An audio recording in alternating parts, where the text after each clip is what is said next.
या देशामध्ये गेल्या 10 वर्षापासून 2014 पासून फक्त धर्माचं जातीचं राजकारण या भारतीय जनता पक्षाने सुरू केलेलं आहे. त्याच्यानंतर काय तर म्हणे वाघनखे आणणार म्हणे छत्रपती शिवाजी महाराजांचे.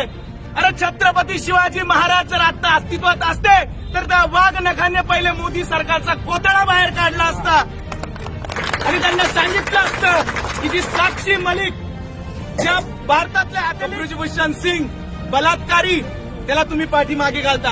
कुलदीप सेंगर जो उत्तर प्रदेशमध्ये उन्नावमध्ये त्या एका लहान मुलीवरती बलात्कार केला त्याला तुम्ही पाठीमागे घालता.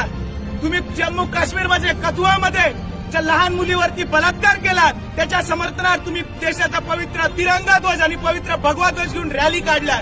याच्यापेक्षा हिंदू धर्माचा अपमान काय करणार? आणि तुम्ही काय करताय आता?